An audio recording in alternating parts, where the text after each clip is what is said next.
माननीय वीसी साहब, और मैं सबसे पहले अभिनंदन करूंगा हमारी आदरणीय मातृशक्ति, हमारी माँ, बहन, बेटी, काकी, ताई, जो कि हमारी अहिरवाल की पोशाक तील में यहाँ विराजमान है।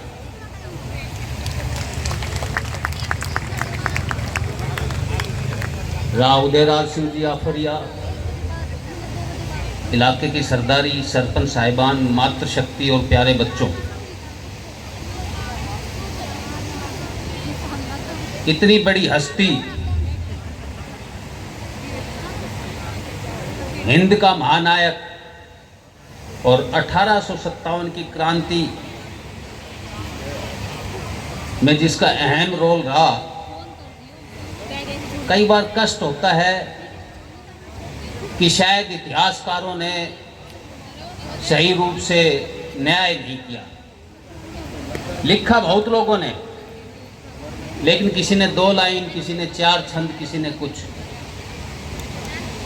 जब जवान था तो मन में आया कि कुछ ढूंढे, और जब ढूंढना शुरू करा और पढ़ना शुरू करा तो आंखें खुली रह गई कि इस गुमनाम योद्धा का जिक्र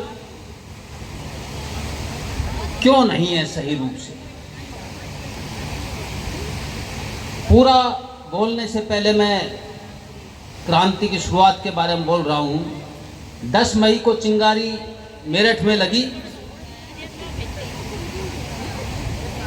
और वो जो चिंगारी लगाई थी वो भी इसी माटी के लाल राव किशन सिंह जी, जो उस टाइम कोतवाल थे।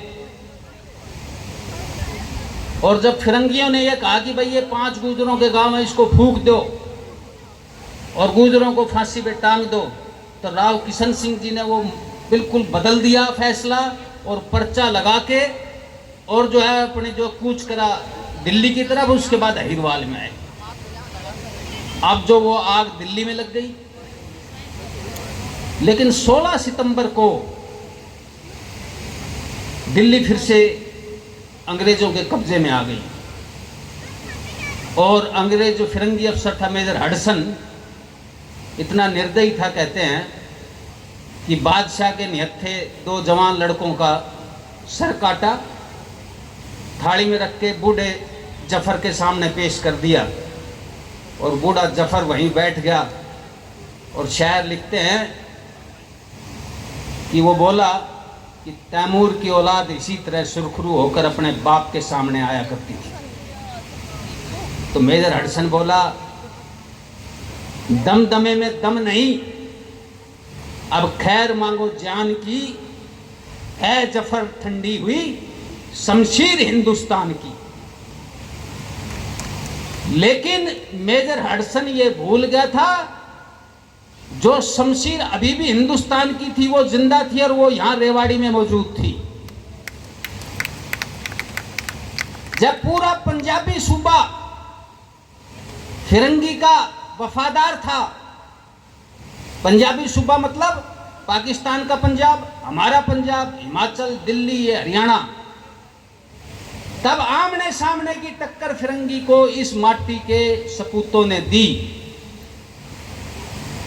16 सितंबर को सिर्फ दिल्ली टूटी थी, लेकिन अहिरवाल तब भी जिंदा था, अपनी शमशीर लिए खड़ा था। और तैयारियां युद्ध की जोरों पे थी, और एक ऐसा शख्स जिसका बुलंद कद था हर रूप में, वो एक सर्वमान्य नेता था, राव राजा तुला सिंह बहादुर, रेवाड़ी नरेश। उन्होंने इस क्रांति को फिर आगे बढ़ाया। कोई अगर छोटे हौसले वाले आदमी होता तो दिल्ली जो इस देश की राजधानी थी, कह देता भाई दिल्ली हार गए तो हिंद हार गए हैं, अब लड़ने का क्या फायदा।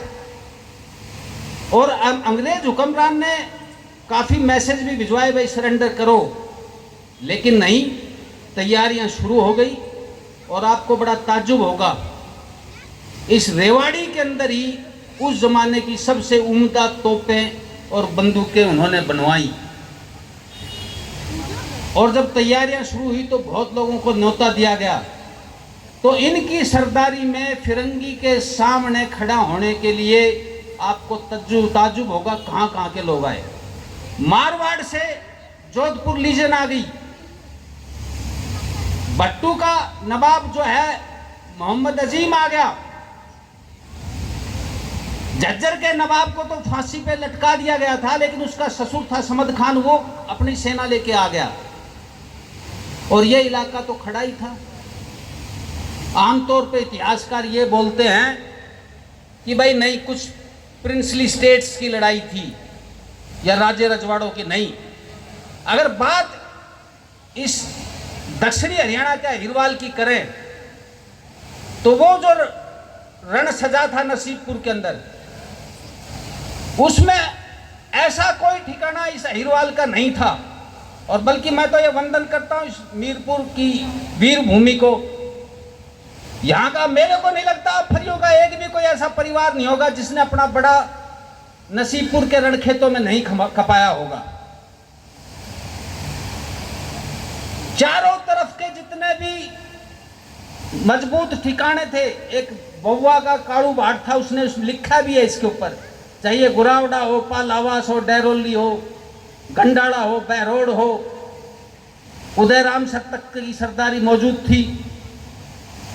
और तैयारियां हुई तो किसी अंग्रेज अफसर की हिम्मत नहीं थी कि सीधा हमला रेवाड़ी पे बोला जाए।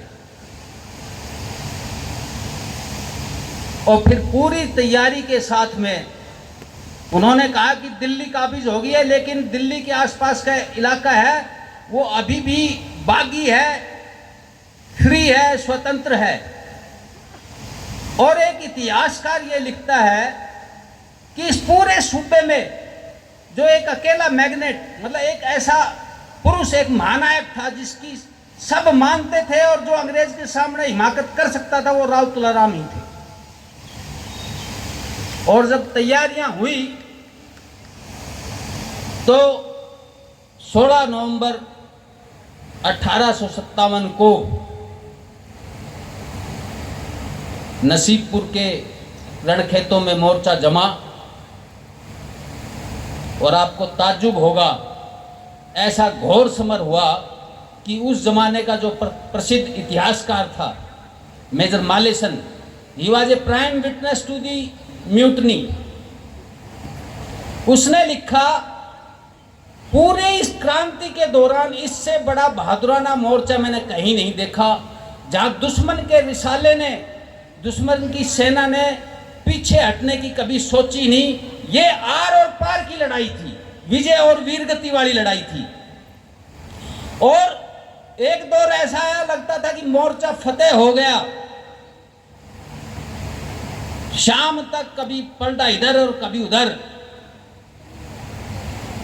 हमारी सेना के मुख्य सेनापति राव किशन सिंह जी, नांगल पठानी वाले, उनका माज आया भाई राव रामलाल जी, समद खान, मोहम्मद अजीम, ये सारे वीर गति को प्राप्त हुए।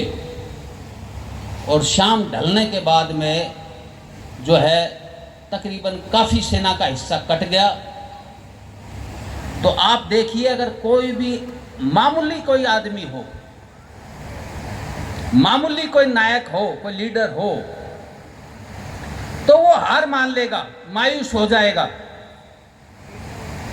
लेकिन पूरी सन 57 की क्रांति में ये एक ऐसे महानायक थे जिन्होंने कहा कि एक युद्ध जो है वो मेरी तकदीर का या मुल्क की तकदीर का फैसला नहीं करेगा। और वहां से अपने बचे हुए वफादारों को लेकर वो शेखावटी की तरफ गए कि युद्ध आगे करेंगे। और जब नसीबपुर के बाद में आपको ताज्जुब होगा, जो उनके रिश्तेदार थे राव सेडू सिंह बहरोड वाले सरदार, उन्होंने वहां मोर्चा जमाया, वो हारे, उनको फांसी पे लटकाया। लेकिन राव तुलाराम जी जो है वो जाके कालपी पहुंचे, झांसी की रानी तांत्या टोपे से मिले। और बकायदा जो उस जमाने में ब्रिटिश इंटेलिजेंस थी, उसने ये खबर दी कि जितने भी यहाँ लड़ाइयाँ हुई हैं जिसमें तांत्या टोपे मौजूद थे, उसमें राव तुलाराम जी भी मौजूद थे। आप देखिए 1857 में शुरुआत हुई, 1857 के अंदर ही जो मोर्चा नसीबपुर का रहा और 1859 तक वो जूझते रहे और 1859 में तांत्या टोपे को धोखे से गिरफ्तार करके फांसी पे लटका दिया। तब भी हिम्मत नहीं आ रही उन्होंने, क्योंकि एक तरह से 1859 तक तो क्रांति एक तरह से थम सी गई थी। उसके बावजूद भी वो राजपुताने में गए और उस दौर के जो जितने बड़े रजवाड़े थे, बीकानेर, जोधपुर, जयपुर, आप देखिए एक तरह से इन्होंने तो कोई मोर्चा खोला ही नहीं था सन 57 में, लेकिन इन्होंने अपने संबंधों की बदौलत उनसे अपने जो है संदेशा भेजा कि भाई लड़ाई जारी रहनी चाहिए, कुछ सहयोग कीजिए। तो उन्होंने कहा भाई खुले में तो नहीं करेंगे, लेकिन आप अगर कहीं और से मदद ला सकते हो तो लिखित में हम आपको दे देते हैं। तो जैसा वो बच्चे अब ये एएसआई वाले विनीत ने बताया कि जो प्रोफेसर रायकोव ने जो दस्तावेज दिए उसमें ये 3 रजवाड़े थे, जोधपुर वाला, बीकानेर वाला और जयपुर वाला। उस जमाने में कोटा बूंदी के हड़ाओं से भी कोशिश करी थी पर वो नकार गए। उनके चिट्ठी लेकर वो गए पहले ईरान। ईरान का बादशाह बोला कि भाई मैं इस हालत में नहीं हूं कि मदद करूं अंग्रेजों के खिलाफ। उसके बाद वो वहां से अपना पैगाम जो है रूस के जार के जो एम्बेसडर था उसके थ्रू भेजा और उसका जवाब का इंतजार करने के लिए वो आगे अफगानिस्तान। अफगानिस्तान का जो बादशाह था वो भी अंग्रेजों का जो बैरी था। लेकिन क्या है, कई बार किस्मत भी बहुत बड़ी चीज होती है। अफगानिस्तान में अचानक उनकी तबीयत खराब हुई और 23 सितंबर 1863 को 1857 की क्रांति का ये सबसे बड़ा नायक अपने शरीर को छोड़ के स्वर्गारोहण उन्होंने किया। उनकी अस्थियां जो है उनके साथी लेके यहाँ आए और पूरा इलाका या हिरवाल उस दिन इन्होंने कहा कि भाई अब युद्ध हारे हैं। आप देखिए सन 57 और 1863 6 साल पूरी क्रांति का आप जो है अध्ययन कीजिए। वर्ल्ड वार के बारे में जितना नहीं लिखा गया उससे ज्यादा बार जो है 1857 की क्रांति के बारे में लिखा गया। और मेरे ख्याल से कोई भी अंग्रेज सिविल सर्वेंट जो कलेक्टर होता था किसी डिस्ट्रिक्ट का या फौजी अफसर ऐसा नहीं था जिसने कुछ न कुछ नैरेटिव 1857 की क्रांति के बारे में न लिखा हो। और ये ऐसे सूरमा थे, आप सोचो ये इस क्षेत्र तक सीमित थे नहीं। जब मैंने अध्ययन करा लेखकों का तो सहारनपुर का डीसी भी, अंग्रेज डीसी भी लिखता है इसके इनके बारे में कि the famous Rao Tularam of Rewari. कितनी बड़ी बात है। बुलंदशहर का कलेक्टर लिखता है कि भाई ऐसा जो बागियों में सूरमा नहीं था। ये अपने आप में एक उपलब्धि है। इस आदमी के जो कद था उस 1857 की क्रांति में, ये वीर शिरोमणि को जो है कोई ऐसा लेखक नहीं था किसी दौर का जो कुछ ना कुछ लिखा नहीं। और अभी वर्तमान में पाकिस्तान की आर्मर्ड कोर का एक फौजी मेजर हुमायूं अमीन वो लिखता है कि सन 57 की क्रांति में काफी लोग ऐसे थे जो अपनी रियासत को बचाने के लिए लड़े या उनके कोई निजी स्वार्थ होंगे, लेकिन एक ऐसा शख्स था जो देशभक्ति की भावना में ओतप्रोत होकर मुल्क को फिरंगी से आजाद कराने के लिए लड़ा और वो थे अहिरवाल के नरेश राव तुलाराम। कितनी बड़ी बात है। एक दुश्मन मुल्क, वहां का फौजी हमारे महानायक को सच्चे रूप से श्रद्धांजलि दे रहा है। और आपको ताज्जुब होगा, देखिए हम सोचते हैं कि राव तुलाराम ने शमशीर उठाई, नहीं। राव तुलाराम बहुमुखी प्रतिभा के धनी थे। 1857 की क्रांति के सूत्रधार थे, खुद अपने आप में एक विचार थे। 6 साल तक परदेश में भटकते हुए और लड़ने का ख्वाब और फिरंगी को भगाने का ख्वाब लिए हुए जो शख्स घूमा हुआ कोई छोटा आदमी थोड़ी होगा। नहीं तो अच्छों के हौसले टूट जाते हैं। 1858 में जब क्वीन विक्टोरिया ने प्रोक्लेम किया कि भाई अब ये जो हिंदुस्तान है, अभी इस पर मेरी बादशाहत है ने की कंपनी की, और कहा भाई मैं सबको है माफी दूंगी जो भी सरेंडर करेगा, और जिस हिसाब से उनका रोल है उस हिसाब से उनको सजा मुकर्रर होगी। राव तुलाराम जी ने नहीं सरेंडर किया। आप देखिए, आप पूरे इतिहास पे गौर कीजिए। लेकिन 6 साल एक तरह से वनवास में रह के एक सपना सोचा, एक विचार को जन्म दिया। वो विचार जो बाद में 90 साल करीब आने के बाद में चरितार्थ होता। वो पहले व्यक्ति थे जो विदेश में जाके उन्होंने सोचा एक सेना खड़ी करूंगा और फिरंगी को मार भगाकर मुल्क को आजाद कराऊंगा। उसके बाद ये विचार नेताजी सुभाष के पास आया। बीच में ऐसा कोई योद्धा पैदा ही नहीं हुआ। और ऐसी बड़ी हस्ती अगर इतिहास के पन्नों में गुमनाम रह जाए तो ये हमारे लिए शर्म की बात है, ये मुल्क के लिए शर्म की बात है। और गुनहगार भाई हम भी हैं। मेरे ख्याल से पुराने जो भी लोग हैं, कोई ऐसा नहीं होगा जिनको उनकी गाथा नहीं मालूम होगी। मेरी स्वर्गीय माता जी पालावास ठिकाने की बेटी, और ज़्यादा पढ़ी लिखी नहीं थी उस ज़माने में, औरतों को स्कूल नहीं भेजते थे, थोड़ा बहुत हिंदी और ये संस्कृत पढ़ना आता था।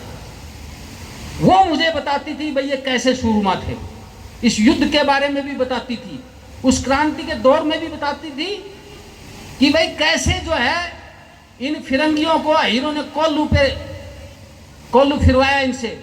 और वो दौर भी बताया जी, कोई ऐसा ठिकाना नहीं था जहां के किसी न किसी परिवार ने कोई ना कोई अपना बेटा नहीं खोया हो। और जब हमारी माँ बहन बेटी अपने गांव या दूसरी जगह जाती थी तो तलाशियां ली जाती थी उनकी सामान की, कि कहीं कोई ऐसा खत तो नहीं है जो राव तुलाराम से रिलेटेड हो, पता चले वो हैं कहां अभी। और जो सबसे बड़ा जो इस इलाके को आप चिंतन मंथन कीजिए, जो सबसे बड़ा नुकसान हुआ, ये जो जिसको हरियाणा बोलते थे, वो हरियाणा तो मुख्य रूप से यही है।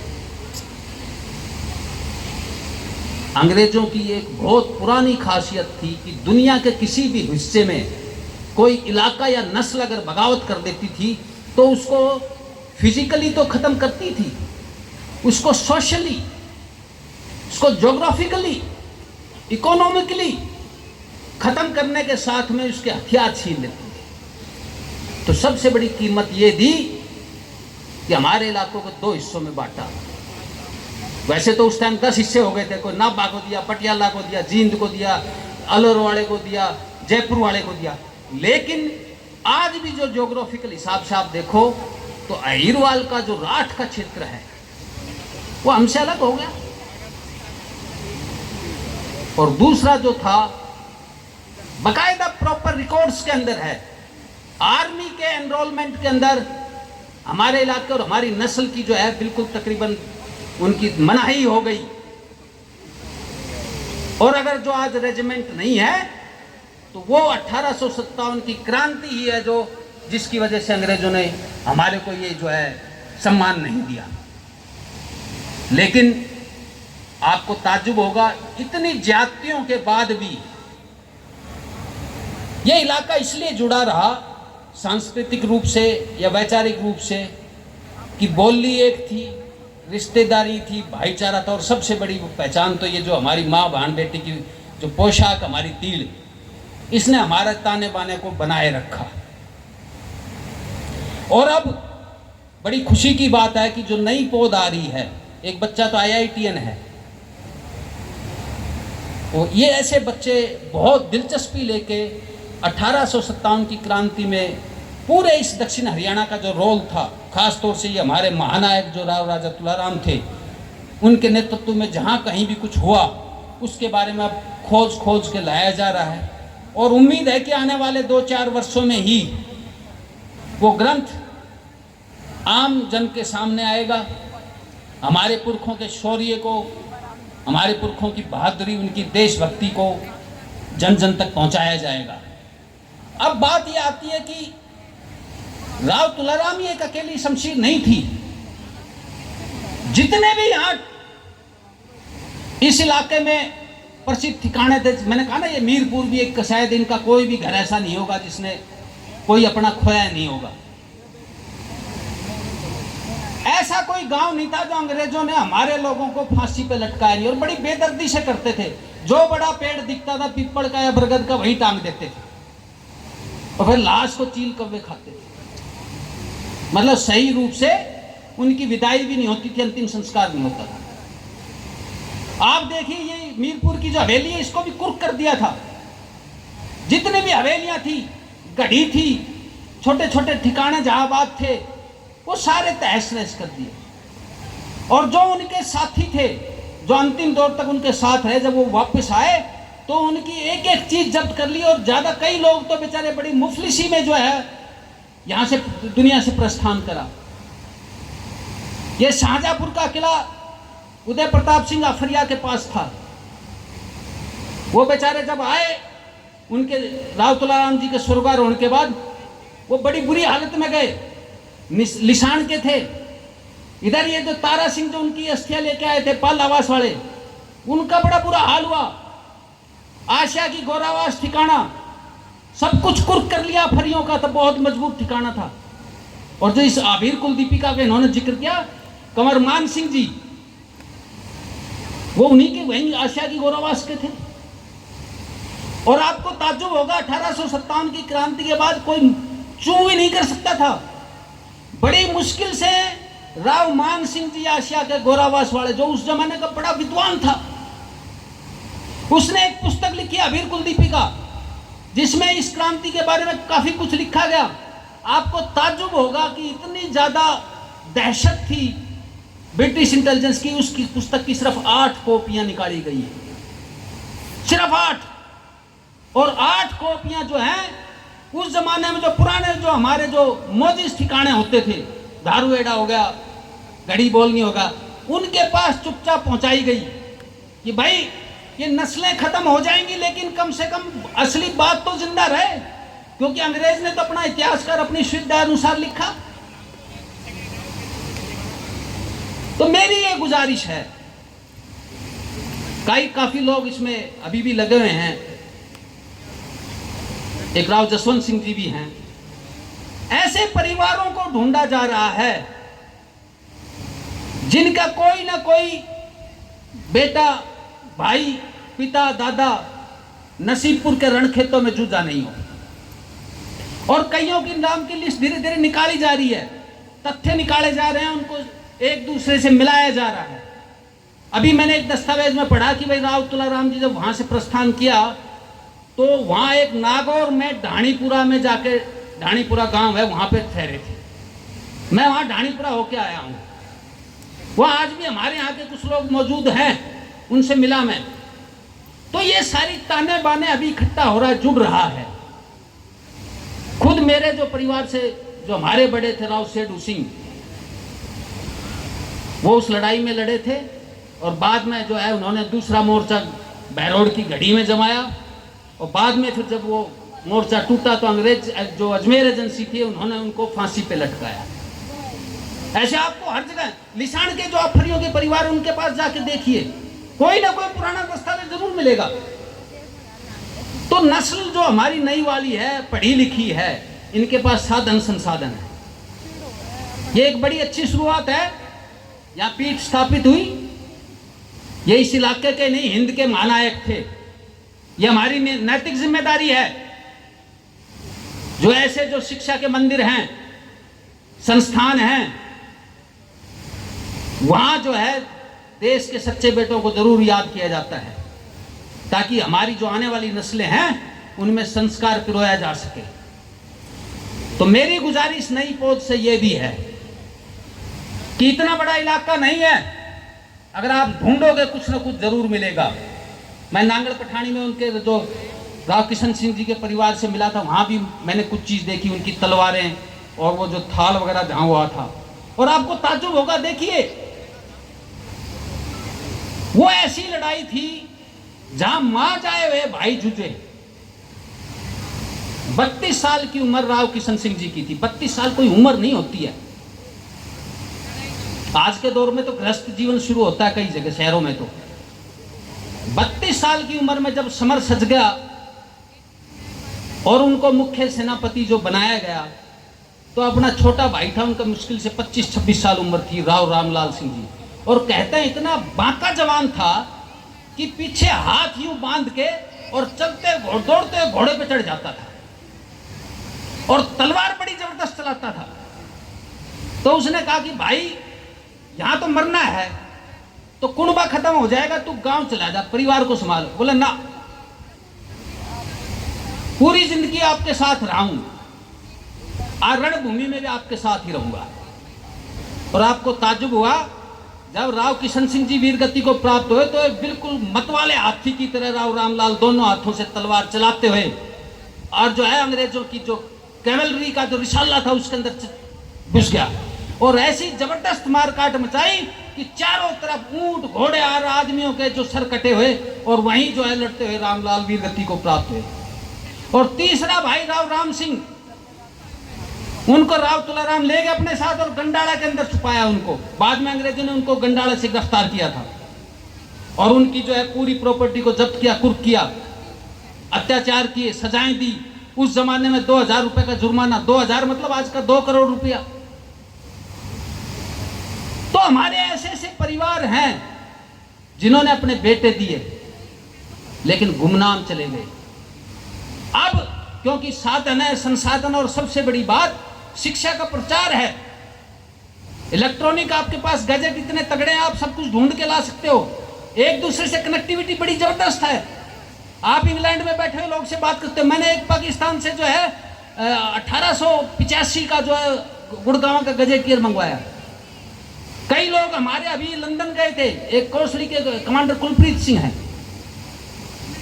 तो आपसे मेरी गुजारिश है, जीवन का लक्ष्य सिर्फ ये नहीं कि अपना पेट भरो, 60-70 साल जियो और वो। अगर ऐसा ही जीवन था तो राव तुलाराम क्यों 6 साल जो है उस जमाने में तेहरान में, फारस में, अफगानिस्तान में घूमते अपने परिवार को छोड़ के। इनका दूध मुआ बच्चा था। राव युधिष्ठिर सिंह मुश्किल से 1-2 साल के थे। तो मेरा ये जो आपसे गुजारिश है कि ये जो, मैं पहले तो धन्यवाद देता हूं वीसी साहब और इनकी टीम को, भाई सुशांत जी, करण सिंह जी और राव उदयराज सिंह जी, कि भाई आप लोगों ने हिंद के इस महानायक सच्चे बेटे को श्रद्धांजलि देने के लिए आपने इस तरह के प्रोग्राम आयोजित करने की जो शुरुआत करी है। ईश्वर जो है आपको और जो है आगे तरक्की दे, और उम्मीद करता हूं कि अगर जितना आपका सामर्थ्य है वह और बढ़े, और इस तरह जितने भी सच्चे राष्ट्रभक्त हैं उनको आम जनता के सामने इतिहास के पन्नों में उचित सम्मान और स्थान दिलाया जाए। और मैं ये मीरपुर खास तौर से इस ठिकाने की सरदारी से जो भी भाई यहां मौजूद हो, आप वो नस्ल हो जिन्होंने राज किया है। कोई ऐसा अफरिया नहीं था उस दौर में जिसके जो है कमर पे तलवार नहीं बंधी थी और हाथ में नेजा नहीं था और घोड़े पे विराजमान नहीं था। अपनी नस्ल को याद करो, अपने पुरखों को याद करो। और जो है आपका सहयोग इस यूनिवर्सिटी के उत्थान में तो होना ही चाहिए, लेकिन उस क्रांति के दौर में जो आपके पुरखों का स्थान रहा है, बलिदान रहा है, जो उन्होंने अपना खून बहाया है, उसको सच्ची अगर श्रद्धांजलि देना चाहते हो तो इतिहास लेखन और इतिहास को सजोने में उनकी जो विरासतें हैं, जैसे ये महल है मीरपुर का, ये जो हवेली है, अभी मैंने वो एएसआई वाले बच्चे से भी गुजारिश करी है, भाई बेटा मैं तेरे से तो हक के साथ बोल सकता हूँ क्योंकि you are in power and you are a young chap, तो नंद सरोवर को बचाओ। एक आदमी जो है इन विरासतों को जल्दी से नहीं बचा सकता, ना एक परिवार बचा सकता है। आज का दौर जो है अर्थतंत्र के ऊपर टिका हुआ है। तो मेरी ये गुजारिश है, जिससे जिस क्षेत्र में भी कोई कलम से, कोई गायन से जैसे अभी ये अच्छा रागनी राव तुलाराम पे बनाई बच्चे ने, बड़ा जबरदस्त, वो लड़का तो बड़ा अच्छा गाया और अपनी पारंपरिक पोशाक में थे, नाम भूल गया मैं। तो जी आप अपनी लेखनी से, अपने गायन से, या जो विरासत है हमारे, इनको सजोने के तरीके से, या ऐसे सेमिनार और ऐसे जो है कार्यक्रमों को आप आयोजित करके अपने पुरखों के जो उनकी राष्ट्र के प्रति जो उनका जो बलिदान रहा है, उनको सच्ची श्रद्धांजलि दीजिए। बड़ी उम्मीदें हैं, खासतौर से नई नस्ल से अभी साफा बांध के कई बच्चे आए हैं। मैं उम्मीद करता हूं कि ये पहला दौर नहीं है, ये चलता रहेगा। हम भी चले जाएंगे, अगली नस्ल संभालेगी इसको, फिर उसके बाद अगली नस्ल आएगी।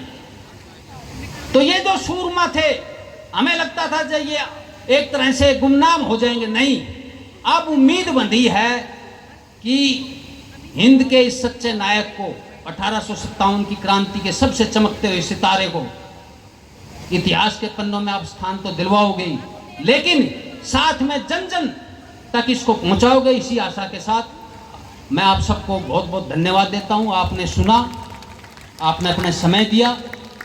कुछ अगर गलत निकल गया हो मुंह से तो क्षमा प्रार्थी हूं। फिर से मैं वीसी साहब और उनकी टीम को साधुवाद देता हूं और उम्मीद करता हूं कि इनकी सरदारी में ये यूनिवर्सिटी और जो है ऊंचाइयां हासिल करेंगी। जय हिंद, जय भारत।